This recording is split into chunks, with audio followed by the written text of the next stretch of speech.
I don't read. I feel neither way about this.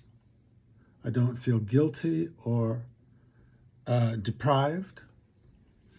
I remember the bliss. Even relatively recently, 3 years ago, I was tearing through Lee Child's Jack Reacher series. I can get embedded in Anne Rice. The rereads of Lord of the Rings, founded 2 decades ago in the Two Towers. This is too long, my head said, Polonius getting a laugh. It shall to the barbers with your beard, always in the Scottish of Hilton McRae, my Hamlet, until I was him. Wonderful actor. There was Steinbeck and Kerouac and my special love and rescue, Mary Renault. The other day I remembered the young man speaking about Harry Potter, how it influenced his life growing up. Thank the gods I was grown up, such as it is, before I really read Renault deep, so she was more a reflection or enticement, a sanction, than a teacher. It was the best. Baldwin and Angelou, Hemingway, all in my 20s. Toni Morrison, I am too small to read. It's true. It was inevitable with a great woman, with the great woman. Ursula Le Guin, I could only handle in Earthsea, which says everything about me and nothing about her. Frederick Forsyth, oh my God, tore through them. Ian Fleming, for plays I like Russians and Americans particularly. Actually, most plays, because this is my stipulation, my gauge. They seem to be original. Come to contemplate, they are like watching Denzel Washington play Shakespeare. I saw his Othello a couple of weeks ago. I have tried since to articulate the impact, and I think this is it, as original as Dylan and Nijinsky together. Utterly him. I saw Iggy Pop in the mid-70s, same thing, and complete mastery of the language. And to see it at work, to see the very gifted other, mostly younger actors flutter close to the flame and turn back to us, lit, not burned. At last I have it. But the great long tracts of nonfiction, it is so hard to do. I stopped reading the stuff above as if I had taken what I needed, not needing to return. That was what happened with Tolkien. Suddenly I didn't need it anymore. I saw it for what it was, magnificent myth which had lost its potency for me. The quest is in me, but after the fellowship, it now gets soupy. I will never forget the wardrobe, the first crunch of the snow in C.S. Lewis, but lions and Jesus, no. And seeing the films of these pieces makes one realize how much of fiction is in the reader, in that Renault way. Realizing that the small mass of influencers, critics, are unmoved by Denzel or thrilled by Oppenheimer, an important realization. He did not howl once nor tear a passion to tatters, but when Desdemona died, I cried deeply, exactly as it should be, for me, magnificent.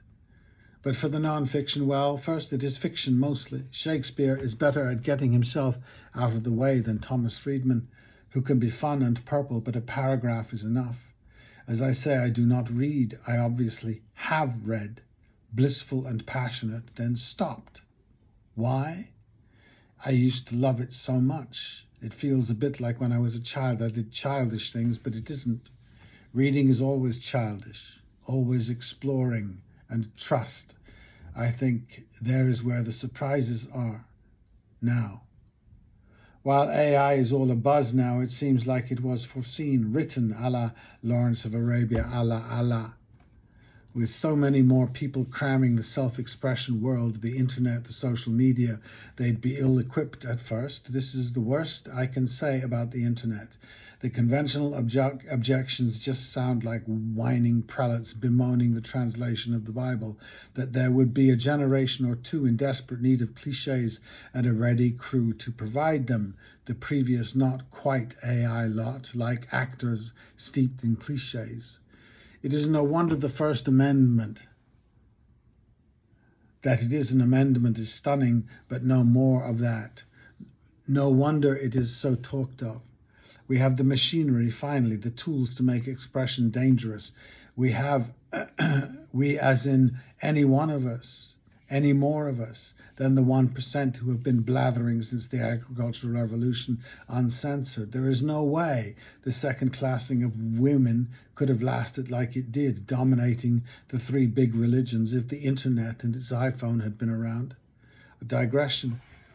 I watched Woodstock again last night. I saw it first at 13 and can describe its impact not much better than I do Denzel and his Shakespeare, but the shock is the same, the originality. The guitar players scowl, but it looks like for the first time. It is an amazing thing to me that electric guitar playing was great then and still is, but no better.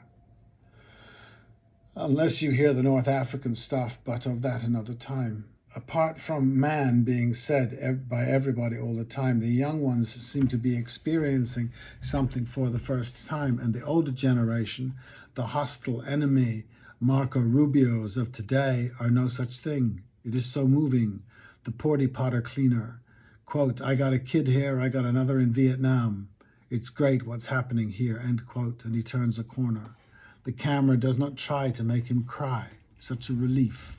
Unoriginality is a choice. What camera crew today would even talk to a porta potty man? Portisan was the brand. There must have been influencers before the tech. Melville must have read something, though it seems he read just enough before he exploded. He might have read till the end. I hope he did. I remember the feeling, but it's gone, the thrill. I've lost that loving feeling. We cannot know with translations. I've had to trust writers I have no reason to trust. How much Euripides is rendered mush by the Victorians. I'm working on a Gorky play right now. It is full of diamonds, but could easily be ruined by small imagination, adapted and dumbed for dudes. The non-fiction of Finkelstein. He is brilliantly dismissive, one of the best dismissives I have seen, but he reads the whole dismissed thing. I can't. Not won't, can't.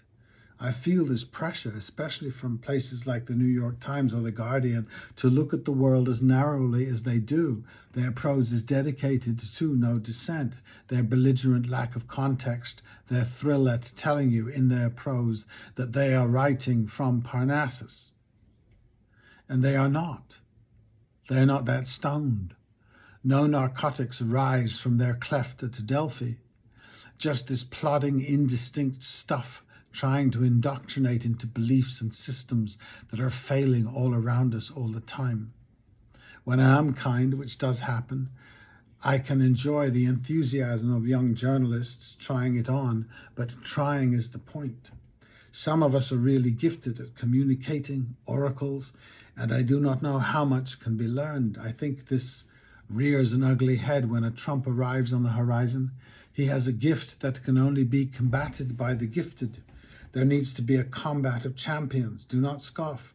That is the presidential debate precisely, and the highly qualified cliché merchants of the left are no match.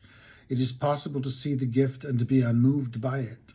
You will dismiss it at your peril, and here we are. There was a champion, but he was betrayed, and is too old now.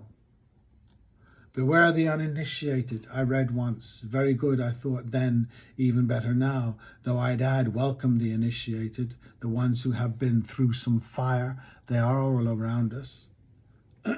Hollywood writers are not threatened by AI, they are made by it. The writings and the talking has this gaping chasm of unoriginality. And it is not unoriginal thought, it is unoriginal self. They have no Le Guin, no Denzel, no Sly and the Family Stone in them.